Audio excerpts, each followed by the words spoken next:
yo también, como ella ha comentado, trabajo en el CSDMA de Madrid y allí formamos a futuros docentes en danza, en estilos diferentes, ella en danza española, yo en danza clásica concretamente, pero compartimos grandes inquietudes en relación a la calidad, a la coherencia y al sentido y a la eficacia también de nuestras enseñanzas. Por eso, bueno, pues nos hemos presentado este trabajo en esta ocasión en el que hemos querido realizar una reflexión sobre los procesos de enseñanza-aprendizaje en las artes, pero más concretamente en la danza en este caso, a través de la adaptación de paradigmas psicopedagógicos actualizados para constatar, bueno, pues su aplicabilidad en la optimización del aprendizaje, sobre todo el aprendizaje autónomo, que es el que más nos preocupa realmente, ¿no?, en el ámbito dancístico. Y para ello, bueno, pues muy brevemente os diré que hemos partido de la revisión de los principios constructivistas del aprendizaje significativo de Ausubel, que conocemos, del andamiaje también de Brunner y de la zona de desarrollo próximo de Vygotsky.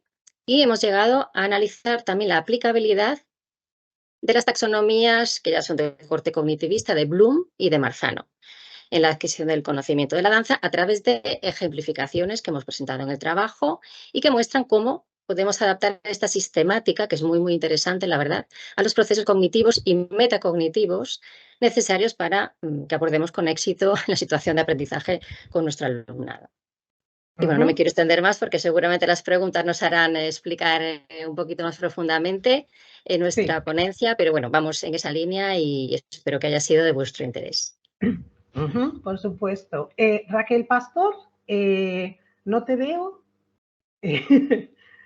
Si quisieras presentarte y abrir micrófono, abrir cámara y así podemos verte y... Ah, pues yo no la veo, por alguna razón. Bueno. Yo creo que tengo la cámara abierta, no sé si los demás la queréis ver, pero... Sí te vemos, Raquel, hola. Te sí, vemos. bueno. Pues hola, soy yo. Paula. Bueno, quizá también es mi ordenador, no lo sé. Bueno, buenas tardes a todos y encantada de estar en este foro compartiendo esta mesa de debate. Y bueno, pues me presento muy brevemente. Mi nombre es Raquel Pastor Prada. Actualmente trabajo en la Universidad Autónoma de Madrid como docente e investigadora en la Facultad de Educación, formando a los futuros profesores, tanto de educación infantil como de primaria como de secundaria. Y soy la responsable de todas las asignaturas del ámbito de pues el movimiento, la danza y la expresión corporal para estos futuros docentes. Pero anteriormente también he trabajado en otros ámbitos, como, bueno, he sido compañera de Fuensanta y de Paula en el Observatorio Superior de Danza de Madrid durante algunos años también, formando pues en el área de la pedagogía de la danza educativa creativa a los futuros docentes también de danza. Entonces, pues mi ponencia expresamente va un poco sobre el cruce entre estos dos ámbitos en los que yo he trabajado y he aprendido tanto, y es la posibilidad de procesos creativos, de improvisación, de composición creativa en el aula de las enseñanzas elementales de danza, porque son procesos que habitualmente sí que llevamos a cabo en ámbitos educativos generales, pero que, bueno, según diferentes investigadores, investigadoras en este caso, pues parece que sí que hay ciertas carencias sobre la introducción de la improvisación, de la exploración creativa en estas enseñanzas. Entonces, pues simplemente hago una reflexión sobre los beneficios que tendría esta incorporación y hago una revisión bibliográfica a la vez que incorporo alguna experiencia que yo he tenido en este ámbito, ¿no? Algunos talleres intensivos que he realizado en algunos conservatorios de diferentes regiones. En concreto, pues el estudio está hecho en el Conservatorio Profesional de Burgos, Ana Laguna. Y, bueno, pues los resultados indican que, bueno, pues la conveniencia, ¿no?, y el beneficio para estos alumnos, sobre todo en estas etapas tan iniciales, ¿no?, de unos estudios profesionales en danza, que a veces se olvida de esta parte tan creativa que es tan importante y que les aporta tanto y que los niños están esperando con los brazos abiertos, que tú llegues a hacer algo distinto, ¿no? Y bueno, pues poco más, esto es un poco resumidamente, ¿no?, la aportación que yo hago. Vale, muchísimas gracias. Juan Carlos Lérida, ¿te puedes presentar brevemente? Buenas tardes. Bueno, estoy vinculado laboralmente al Instituto del Teatro, pero bueno, soy bailarín y coreógrafo en activo. comisario del Festival Flamenco de Tannhäuser en Düsseldorf y investigador en danza. Mi vinculación con el instituto es tanto en el grado profesional de danza, aunque mi carga lectiva es mayor en el grado superior. Lidero un laboratorio de investigación dentro del instituto que se llama Laboratorio de Investigación desde el Flamenco, donde desde el 2017 estamos trabajando sobre la investigación práctica y la hibridación entre diferentes disciplinas.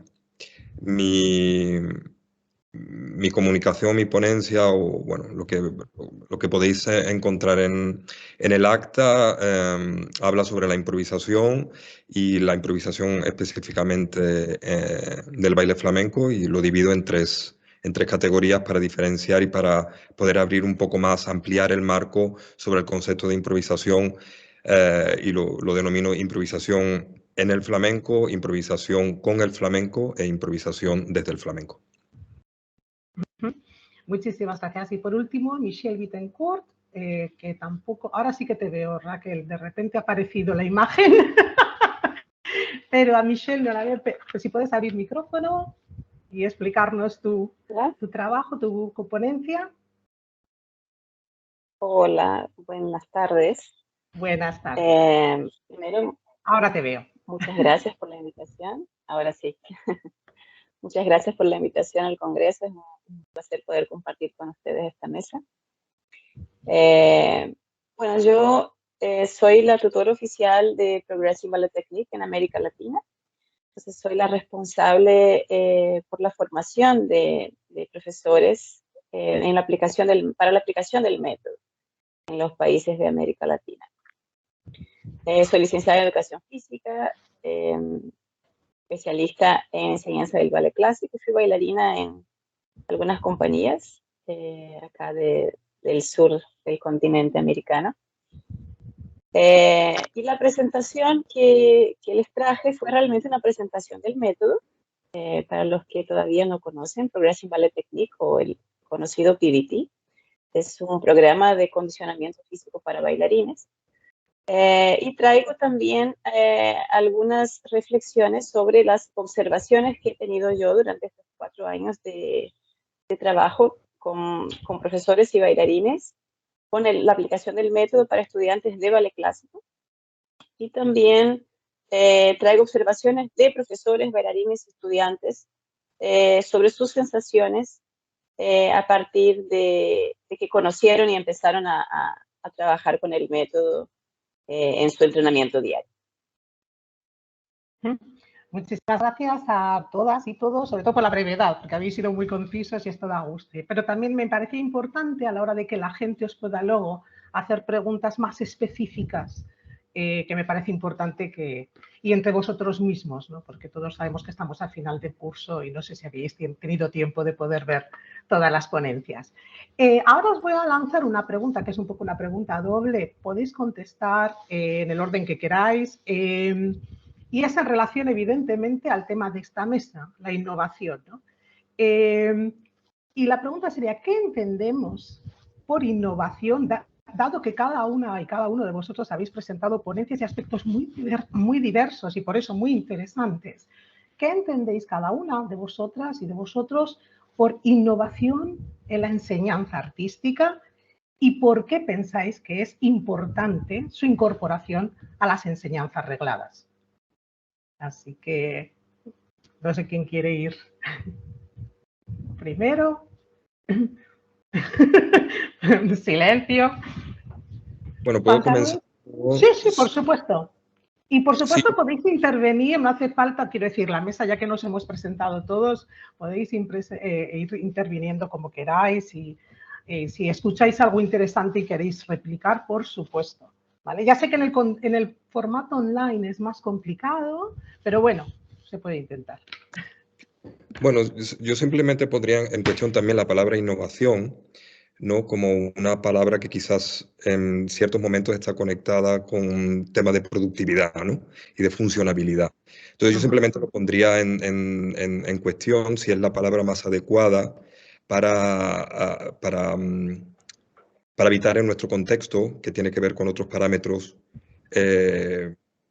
Yo simplemente lo pondría en cuestión y cómo se utiliza a veces para eso, ¿no? Para dar un cierto grado de funcionabilidad y con ello de productividad y con ello pues de una manera de representar la danza, una manera también de cómo los cuerpos lo representan. Simplemente lo dejaría ahí como algo abierto porque obviamente no tengo respuestas claras, simplemente tengo prácticas claras que me demuestran que quizás la palabra innovación no es la más adecuada para después poderme comunicar con otros ámbitos.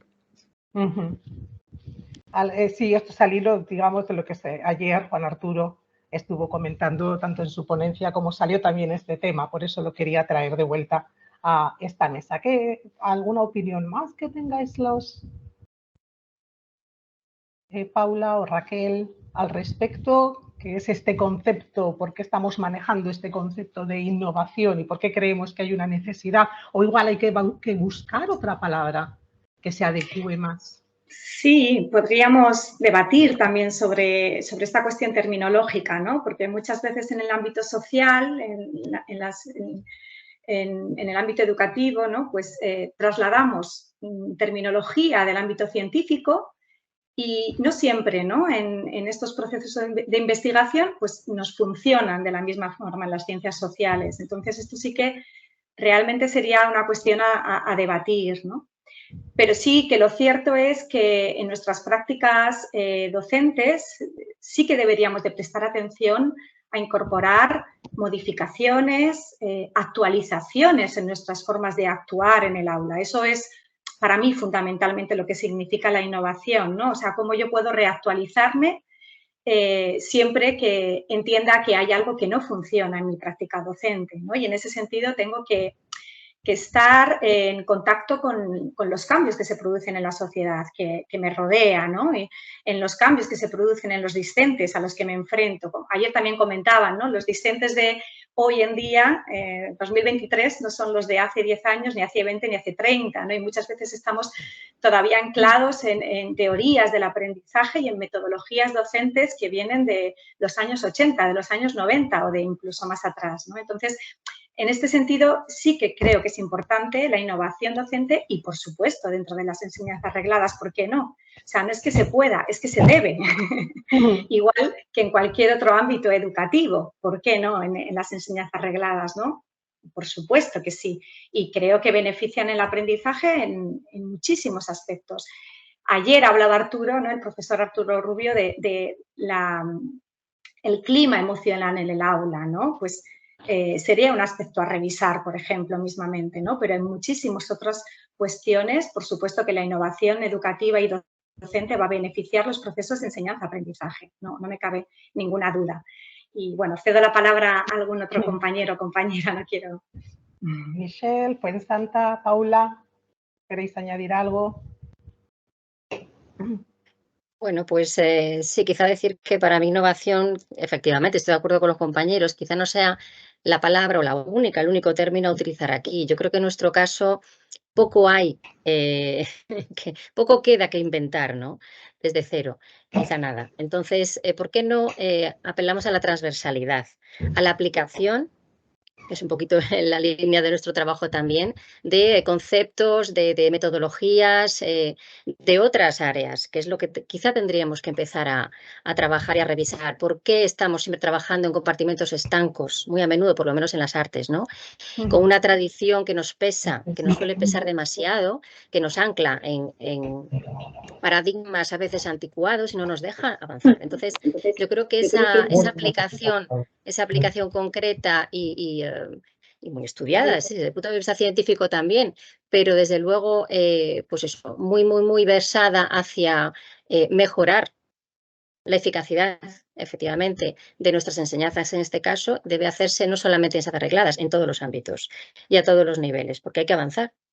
Pero siempre teniendo en cuenta la globalidad. Yo creo que estamos muy cerrados y la clave es esa transversalidad, esa aplicación, esa combinación óptima en cada caso de, bueno, cuantos más paradigmas y cuantos más conocimientos y nuevas metodologías, mejor para encontrar la fórmula bueno, ideal si fuera el caso, o por lo menos varias fórmulas que nos lleven más lejos. Pero innovar desde el punto de vista del verdadero sentido etimológico de la palabra, creo que ya en el siglo XXI ya no podíamos hablar de ello, efectivamente.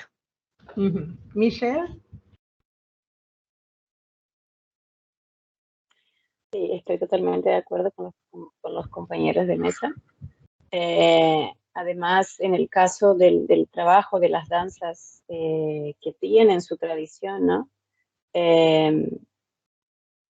Sería la importancia de encontrar una forma de transmitir actualizada a la generación que vamos teniendo, ¿no? Porque acompañar el desarrollo de este estudiante que va cambiando de generación y va cambiando de intereses y va cambiando su forma también de absorber este conocimiento.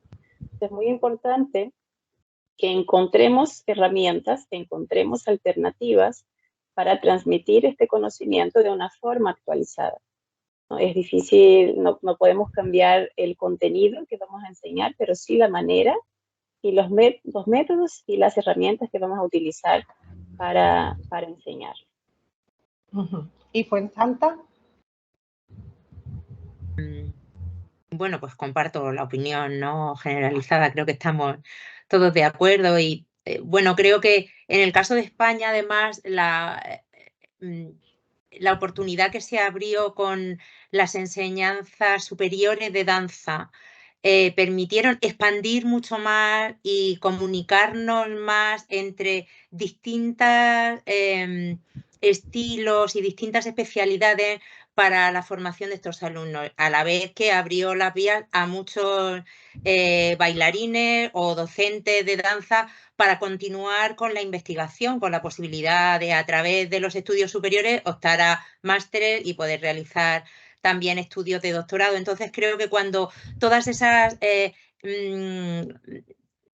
posibilidades se encuentran y se crean marcos, además, como este congreso de investigación y otros que se hacen específicamente en danza, es cuando realmente podemos enriquecernos, porque cada uno viene de un área diferente, con unas inquietudes distintas, pero todos intentando hacerlo mejor que como lo hicieron con nosotros, ¿no? Y intentar que ese nivel suba, que ese conocimiento se pueda ampliar y dejar la danza en un lugar mejor del que lo recibimos. Creo que un poco en esa línea me da la impresión, por lo menos con los que conozco a Juan Carlos, lo siento, a ti no te conozco personalmente, sé de ti, pero no te conozco, pero con el resto que sí hemos compartido, y a Michelle tampoco porque está muy lejos, pero los que trabajamos en España en el grado superior, creo que esa es nuestra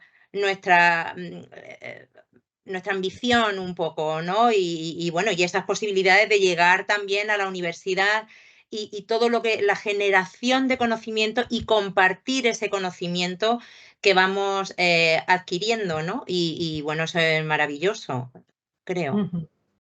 Sí, no, desde luego, quiero decir. Entonces, por lo que, digamos, estamos viendo, sí que hay una unanimidad, que a lo mejor la palabra innovación es un poco forzada en el ámbito en el que estamos trabajando, pero sí que se ha nombrado, creo que muchas de las que habéis hablado y muchos habéis hablado de la investigación, que es un área que realmente es digamos, ayer también salió ya este tema en la ponencia que abría este congreso, la importancia de una buena investigación. Y ahora quería dirigir una pregunta, digamos, más o menos a cada uno, o en parejas, en el caso de Fuensanta y de Paula. Juan Carlos, pues sé que estás interesado, que tienes un interés especial en esa vinculación de la investigación en la práctica, digamos, a través del movimiento. Y me gustaría que explicaras un poco cómo ves y por qué crees que es necesaria esta vinculación de la investigación a la práctica desde el propio cuerpo y desde el movimiento. Bueno, yo creo que lo puedo mirar desde varias ópticas. Una de ellas es, obviamente, encontrar también el lugar fuera de la investigación académica, un lugar que como sujetos y objetos de estudios, que somos todas las personas que involucramos nuestro cuerpo, tenemos una pertenencia para defender cómo la práctica y la investigación están unidas. Por otra vía, Yo creo que hemos vivido unas décadas, también Fuensanta lo señalaba cuando nombraba la aparición de los grados superiores. Ha habido un momento donde hemos tenido la oportunidad de poder desarrollar todas esas ideas, todas esas metodologías o estos proyectos metodológicos que no hemos recibido en nuestra enseñanza y que hemos tenido un deseo o una necesidad de ver cómo se podría hacer de otra manera. Lógicamente, cuando antes hablamos de innovación, para mí no es que ya está sucediendo. Es decir, lo único que tenemos que hacer es como visibilizarlo como es en este caso y darle el valor. Entonces, para mí, y llevo bastantes años con ello a nivel pedagógico y también a nivel de la creación, es poner el cuerpo como valor en la investigación y el valor del cuerpo es su propia práctica. Yo por eso he tenido que definir el empírico, ¿no? Cuando hablo de flamenco empírico, cuando ahora mismo he editado el libro sobre la metodología flamenco empírico, es de alguna manera darle esa idea del cuerpo como experiencia y la experiencia como referencia para darle valor a la palabra investigación, porque de alguna manera quizás la palabra investigación nos ha venido heredada de la academia. Lo mismo también tendríamos que encontrar otra. No quiero abrir melones aquí, pero quizás la palabra investigación también nos viene heredada del ámbito académico y eso también a veces nos ha supuesto un ligero peso.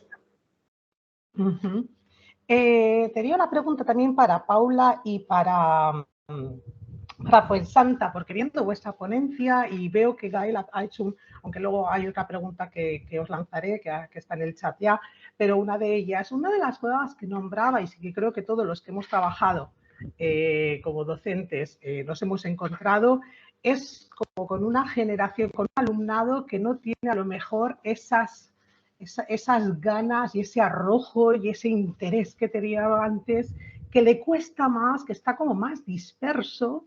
Y aquí me gustaría, por ejemplo, introducir ese tema que es tan actual y que tanta influencia está teniendo en todos los ámbitos de la danza, no solo en el pedagógico, que es esa aparición de Instagram. ¿Cómo están consumiendo los jóvenes la danza? ¿Y qué efectos está teniendo ese consumo? Y cómo, por una parte, puede ser una herramienta maravillosa, porque todos sabemos que hay canales que son espectaculares, pero cómo también puede estar condicionando la percepción que tienen los jóvenes de la danza, que muchas veces es basada en saltos, piruetas y subir la pierna hasta las orejas. ¿Cómo podemos enfrentarnos a eso?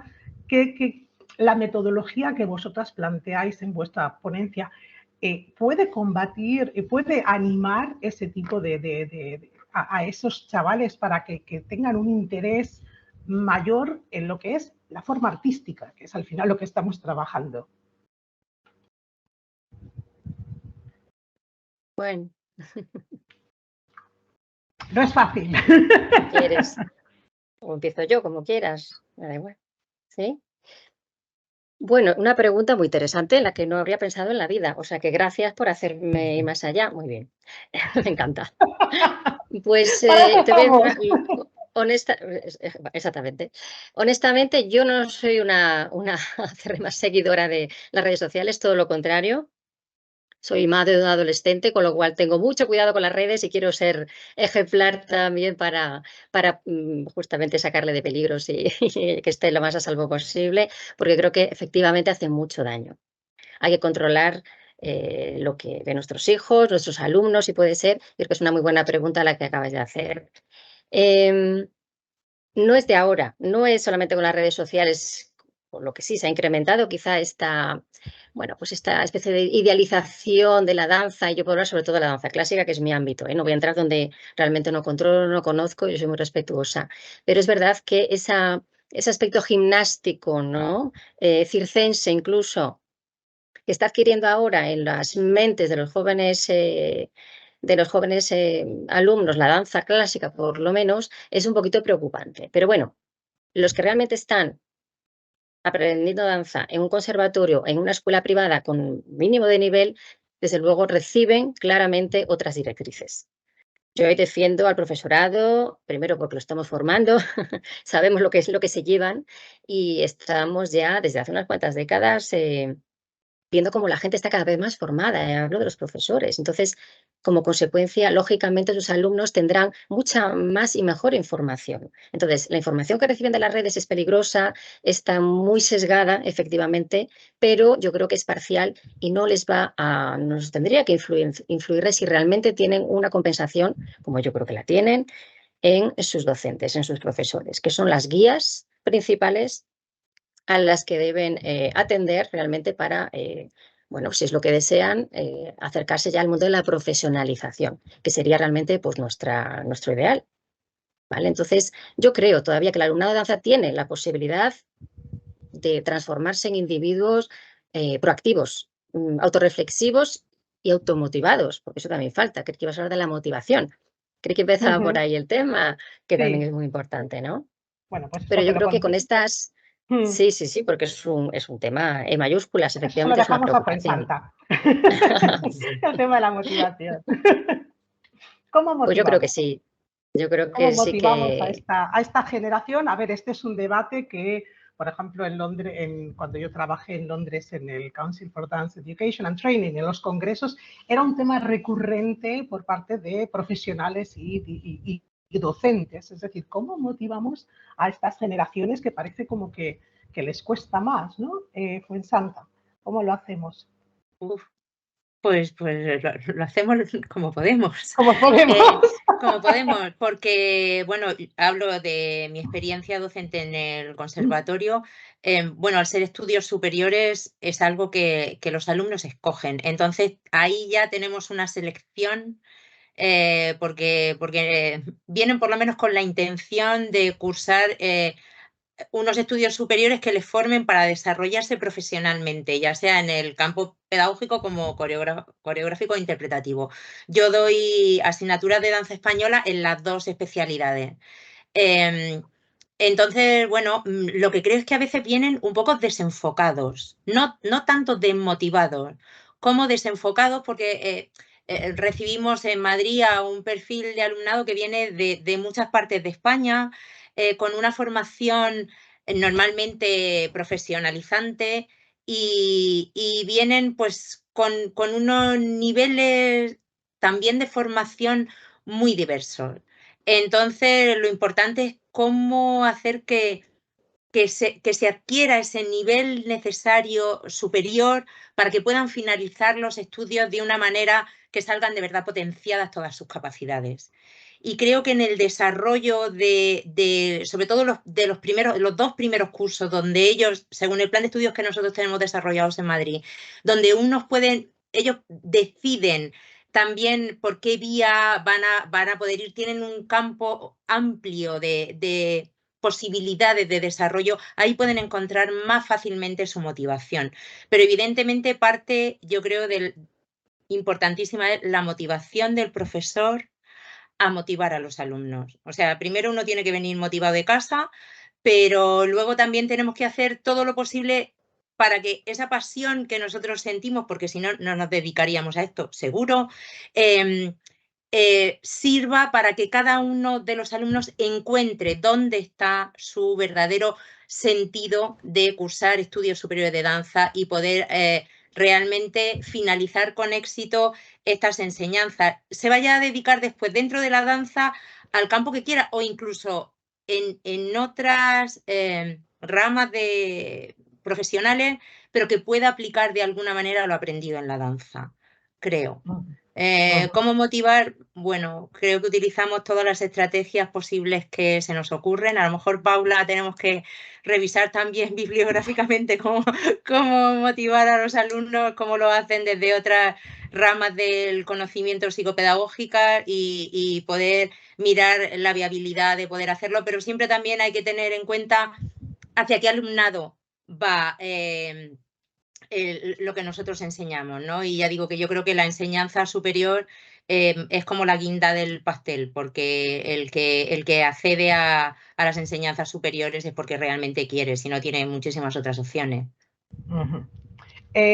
Sí. Unido a esto, No sé si me dime, sí, Paula. Perdona, no sé si me permite solamente Sí, para sí. eso, finalizar, porque es muy interesante el tema de la motivación. Yo soy neuropsicóloga, además, entonces ataco la danza, por decirlo así, porque es que realmente ataco en el mejor de los sentidos desde el ámbito psicológico, pedagógico. También soy psicopedagoga, bueno, yo creo que en general, ¿no? Estas últimas generaciones de docentes estamos todos mucho más formados, tenemos ámbitos de conocimiento ampliados y aplicamos, intentamos aplicar desde todos esos ámbitos los conocimientos para mejorar la enseñanza de la danza o, bueno, pues los resultados. Y respecto a la motivación, precisamente, porque hay muchos estudios científicos desde la psicología que se han hecho ya no solamente, por supuesto, en el deporte, que hay ciencia desde hace muchísimo tiempo aplicada. En nuestro caso es más reciente, pero estamos en ello. Lo que hay que decir es que también las últimas generaciones, sabemos que son muy diferentes a las anteriores, ¿no? Entonces eso tiene muchísimo que ver en su falta de motivación. Yo creo que esa es la clave también. Tienen nuevos valores y presentan una bajísima capacidad de frustración. Y aparte la motivación, que sabemos que la tenemos, hay muchos tipos de motivación, pero hablando de la intrínseca, la extrínseca, desde luego está mucho más motivados por pues, motivación extrínseca en este caso que la intrínseca, que en nuestro caso de las artes, de la danza concretamente, sería la ideal. Entonces, todo esto está cambiando, aparte de que están acostumbrados a una inmediatez de resultados. Todo, en un clic acceden a cualquier cosa. Entonces, todo eso va en contra, desgraciadamente, de la danza, de un arte que necesita de mucho trabajo, de mucha capacidad de frustración. Bueno, ¿qué voy a decir? Ya todos lo conocemos, ¿no? Entonces va en contra de nuestros principios y nuestras necesidades. Quizá por eso se desmotiven antes, no porque los docentes dejen realmente de dar el máximo, que lo dan, y como digo, están incluso mucho más formados que en décadas anteriores, con lo cual yo creo que es un problema generacional que no parte de la danza, que tiene que ver con la educación en general, la educación en mayúsculas, con nuestra cultura, ¿vale? Con nuestra sociedad, y bueno, ahí empieza y acaba todo. Con lo cual, como yo sigo defendiendo a muerte nuestro ámbito, porque creo que el problema realmente no está ahí.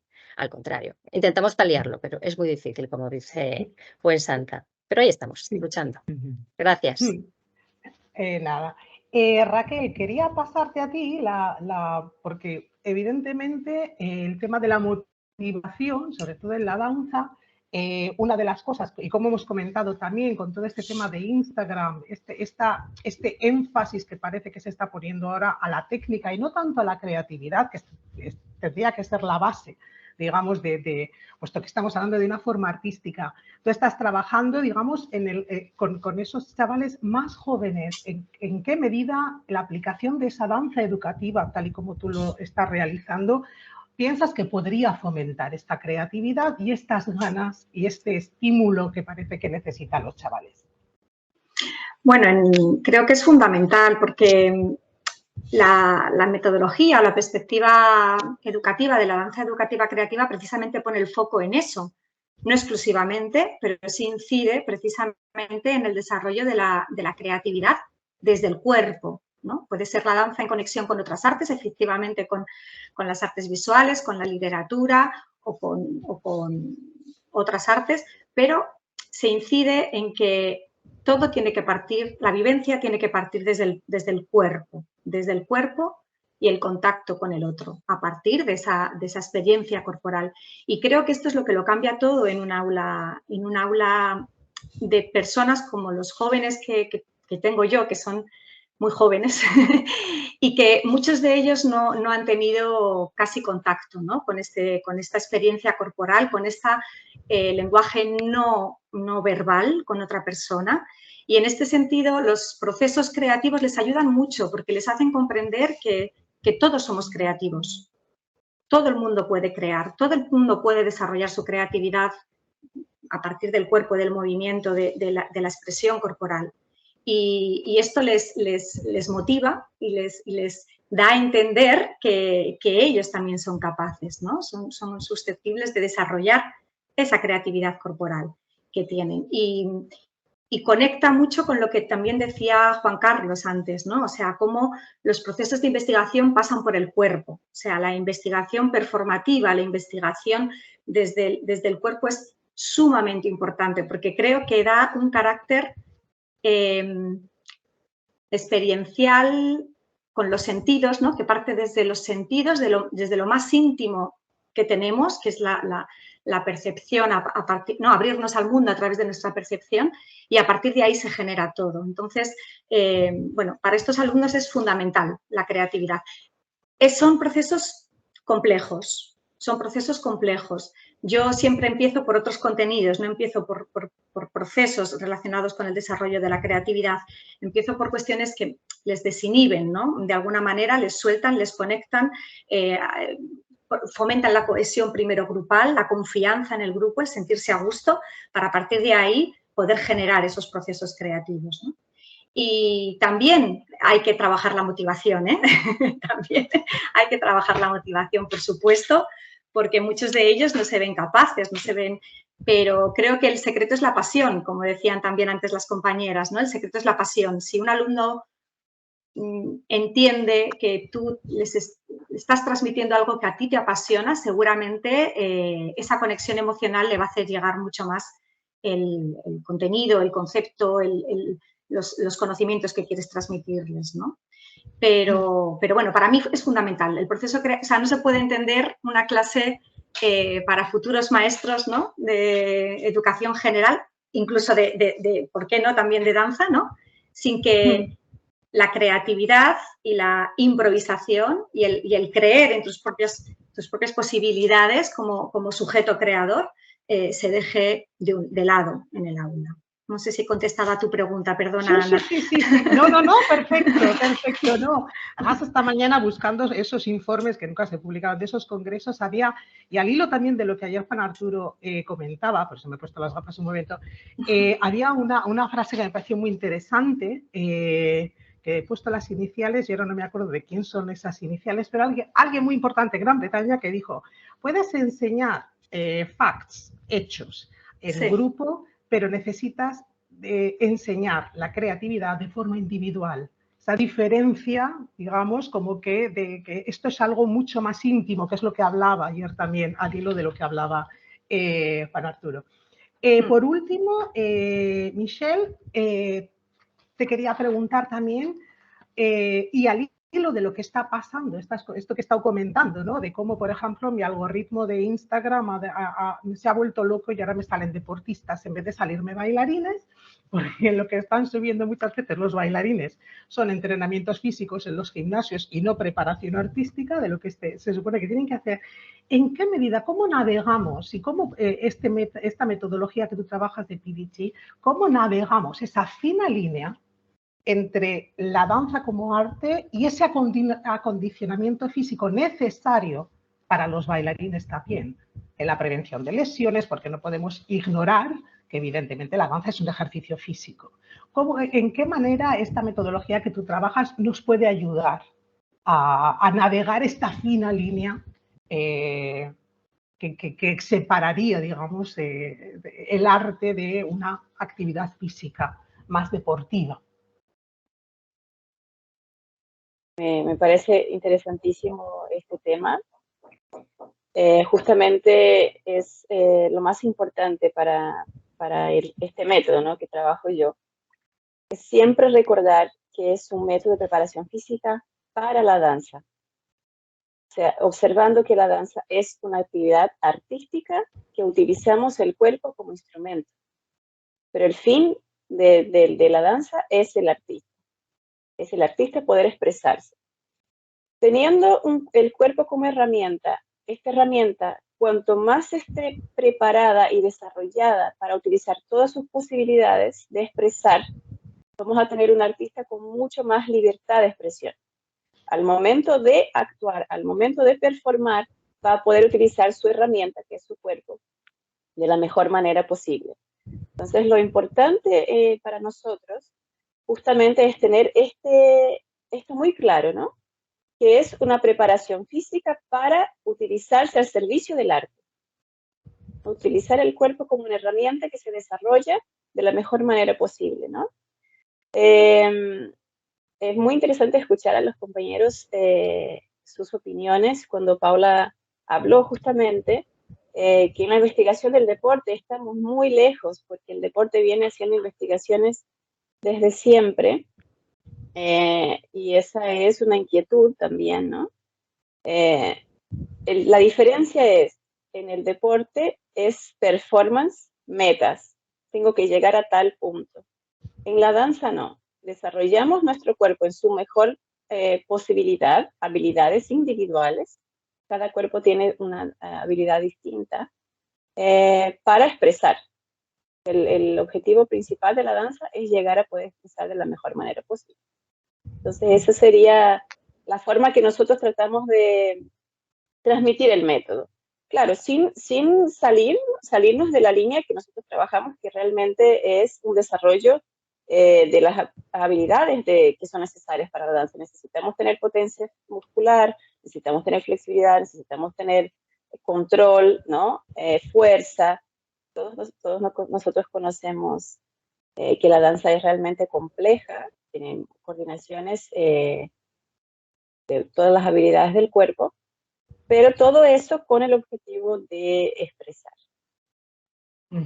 Quiero verte. Sí, como decía el lamentablemente fallecido Ken Robinson, no sé si conocéis a Ken Robinson, esta figura que trabajó muchísimo en el ámbito de la educación en Gran Bretaña y que tiene conferencias que son absolutamente magistrales, y él decía en un libro que se titulaba Out of Our Minds, fuera de nuestras cabezas, ¿no? Como estamos locos, donde situaba la creatividad y las artes como el eje fundamental junto a las ciencias para el desarrollo de los sistemas educativos. Por supuesto, nunca se implantaron sus propuestas, pero bueno. Y él ponía el ejemplo de cuando decía que la diferencia entre los deportes y en este caso la danza, decía, uno no sale del lago de los cisnes preguntando quién ha ganado. Algo tan básico como eso. Porque muchas veces en Gran Bretaña, por ejemplo, hubo muchos debates en torno a este tema, ¿no? En torno a la fisicalidad. Quedan 15 minutos. No sé si alguien queréis comentar. Sí, maravilloso, sí. Ken Robinson. Absolutamente, absolutamente. Yo quería hacer Sí, dime, Fuensanta. No te quiero interrumpir. No iba a decir nada. Iba a pasar al chat a ver si había preguntas. No, bueno, quería comentar que yo también he trabajado durante 14 años en alto rendimiento deportivo con gimnastas del equipo nacional español y, claro, evidentemente los fitness son distintos y cuando trabajas con gimnasia rítmica, que además tiene ese componente artístico que además es evaluado, pues casi que las fronteras se mezclan también, ¿no? Pero también depende del tipo de danza que tú hagas. Y lo que está claro es que si quieres optimizar tu rendimiento, tienes que coger las herramientas que te sirvan para el tipo de danza que tú haces. Porque posiblemente para un flamenco tener la máxima flexibilidad posible no sea la meta. A lo mejor para un bailarín de ballet el tener el arabés más alto, más bonito, sí que pueda ser una necesidad para luego, como decía Michelle, poder expresarse mejor y que la técnica no sea un inconveniente para el tipo de danza que manifiesta. Entonces volvemos un poco también a la aplicabilidad de qué es lo que necesito para tener mi cuerpo más disponible, que esté en perfecto estado para conseguir objetivos. Lo que no podemos olvidar, creo, es que estamos tratando de hacer productos artísticos. Lo miremos por donde lo miremos. O sea, evidentemente no estamos a números de pies metidos por minuto, ni a altura de pierna, ni, bueno, otro tipo de retos que a lo mejor en otros ámbitos puede que sí sean necesarios, pero en el caso de creo lo que nosotros entendemos así en general como danza, no podemos obviar una cosa y la otra. O sea, un cuerpo que no esté preparado posiblemente tiene más limitación para expresar su arte y por eso se aplican muchas herramientas que además yo creo que incluso muchas más se podrían aplicar si queremos tener más facilidad. Pero luego lo que no podemos olvidar es que es lo que estamos haciendo y evidentemente lo que sucede en general en danza es que no se compite, aunque ahora cada vez hay más circuitos de competición de danza. Pero bueno, ahí tenemos que mirar también cada uno donde tenemos el foco, ¿no? Juan, sí, a ver, empieza a ver, esto se anima. Vamos a ver, Juan Carlos, querías comentar algo, esto es fantástico. Ahora llega la parte Sí, interesante. Juan sí, Carlos. porque bueno, como han salido temas como Instagram, el deporte y todo esto me ha hecho hacer como un poco de link sobre el tema que nos compete, ¿no? Como que es la innovación, ¿no? En los estudios reglados, ¿no? Y todo esto. Entonces, bueno, había hecho como unos links sobre esa idea de valores cuantificables, ¿no? Que quizás Instagram los va potenciando, ¿no? Que tiene que ver con una visión del cuerpo sobre repeticiones de movimientos, unos likes o lo que sea, y decir de entrada que yo estoy muy a favor, ¿no? de Instagram y cómo eso también puede abrirnos a los docentes muchas posibilidades, más que... Absolutamente. Sí, me parece que viene más de vuelta, me parece más que nos Bien enseña a nosotros. empleado, es una herramienta maravillosa. Yo, por lo Sí, menos, a mí me permite ver qué está pasando, evidentemente, que lo que antes solamente podíamos soñar.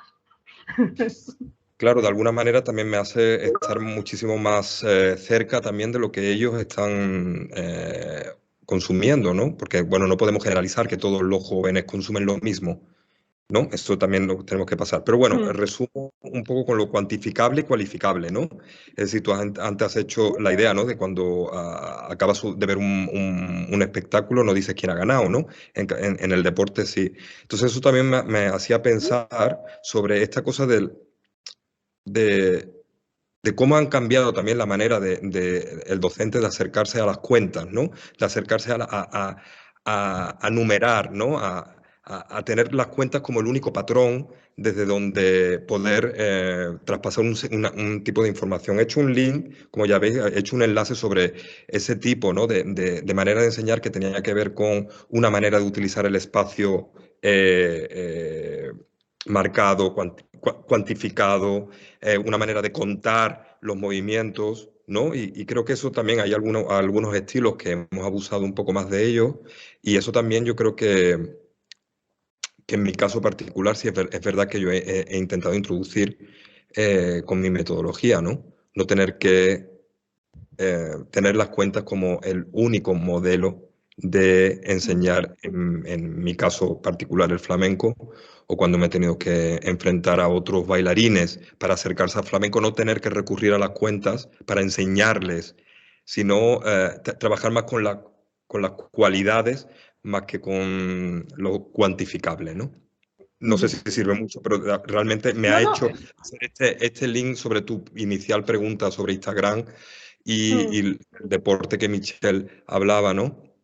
Y como, bueno, lo dejo ahí también para Sí, futuras. de alguna manera es recuperar un poco que a veces nos olvidamos en este mundo de números, de lo cuantificable, esa maravillosa pregunta que lanza el profesor Alexander Pushkin, tanto el que fue profesor de Nureyev Baryshnikov, el Sachem, ¿para qué?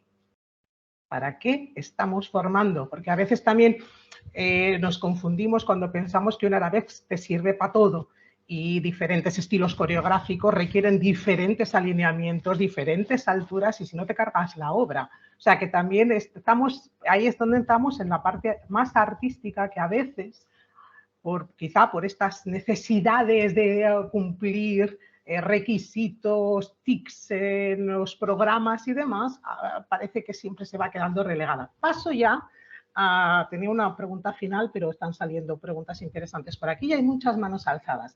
La primera que voy a formular es la que ha hecho Gael.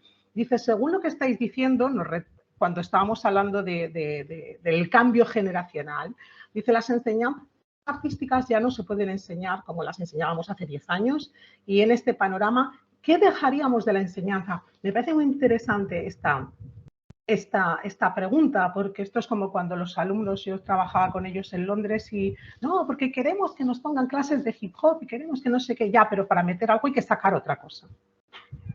Porque no podemos estar 24 horas al día en el estudio. Entonces, ¿qué dejaríamos de la enseñanza y cómo adaptamos? O sea, su pregunta es, ya no se puede enseñar como las enseñamos hace 10 años y en este panorama, ¿qué dejaríamos de la enseñanza? ¿Cuáles son los cambios que habría que hacer? Y a continuación ya paso a las manos alzadas que veo por ahí.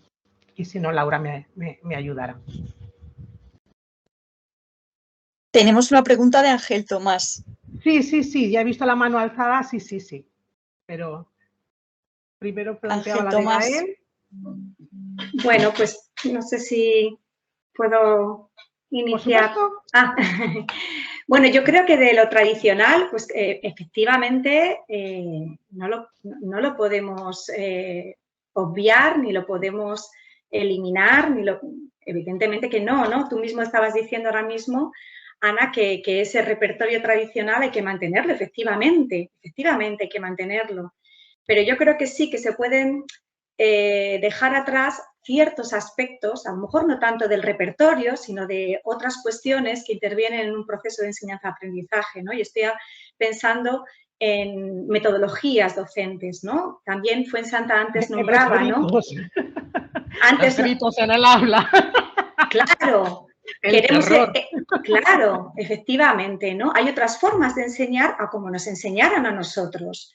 Y nosotros las hemos sufrido y, por supuesto, no queremos que otras personas lo sufran, ¿no? Entonces, y también todo lo contrario. Yo también he tenido desde muy pequeñita profesores que han sido maravillosos y también de ahí he aprendido aspectos y estilos de enseñanza que quiero mantener en mis clases, ¿no? Entonces, bueno, creo que es una cuestión siempre de ver cómo se puede mejorar el aprendizaje de nuestros alumnos y de salir por la puerta del aula pensando, bueno, ¿qué puedo cambiar para el próximo día para mejorar lo que he hecho hoy, ¿no? Efectivamente.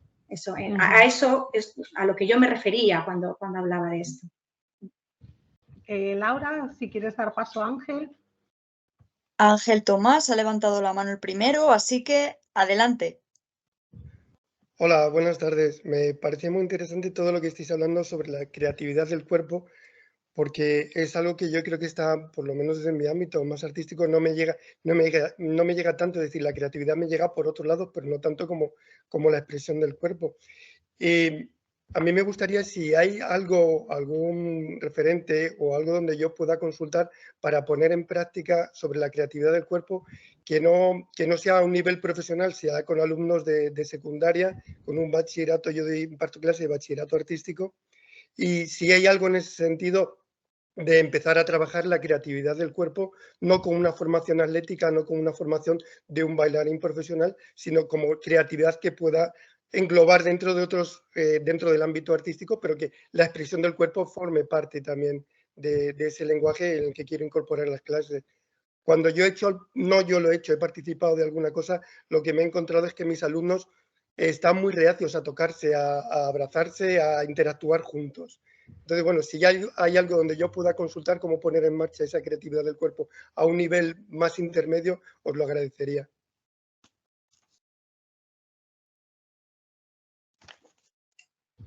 No sé si alguien quiere. Bueno, yo he contestado la última, Juan Carlos. No, Raquel, simplemente que me supongo que hay mucha bibliografía donde acudir. Yo simplemente me viene como que es muy claro, Ángel, ¿no? Cuando hablas de esta idea de tocarse, ¿no? Como un principio, quizás, que también hablaba Raquel, ¿no? Como de la importancia del uno y con el otro, ¿no? Me parece que lo del tacto tiene que comenzar consigo mismo, ¿no? Como con el reconocimiento también de su propia corporalidad, ¿no? Y yo creo que progresivamente se puede ir encontrando la manera de ir encontrando el contacto con el otro, si es uno de los objetivos que para ti te parece más interesante. Me supongo que hay mucha bibliografía que quizás mis compañeras podrán añadir. Para mí me viene más desde la práctica, ¿no? Más bien como desde el reconocimiento propio, ¿no?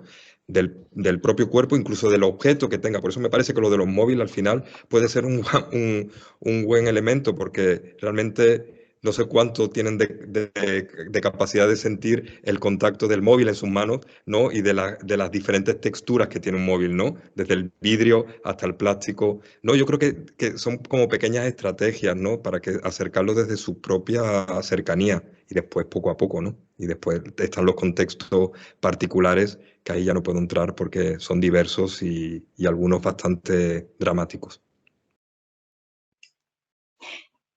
Yo añadiría, bueno, un poco, estoy completamente de acuerdo con lo que dice Juan Carlos sobre que no se pueden dar fórmulas mágicas porque efectivamente cada contexto es diferente, cada grupo es diferente y lo que a mí me funciona a ti no, o lo que a mí me funciona esta semana, la semana que viene de repente ya no funciona, ¿no?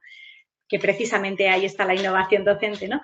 Pero yo sí que te recomendaría un poco clásicos en este sentido. Si no conoces a Laban, a Rudolf Laban, que es un pionero en el ámbito de la danza educativa creativa, pues sí que te recomendaría sus lecturas porque él precisamente lo que defiende es que tenemos que preservar esa expresión individual que todo ser humano tiene y que muchas veces en los procesos de enseñanza se pierde, ¿no? Y ahí él tiene una sistematización muy clara de los elementos que intervienen en el movimiento corporal y recomendaría sobre todo empezar jugando, empezar con juegos que intervengan estos elementos de Laban, pero que sean juegos casi desinhibidores, ¿no? Que casi ni se están enterando, que se están moviendo y que están bailando.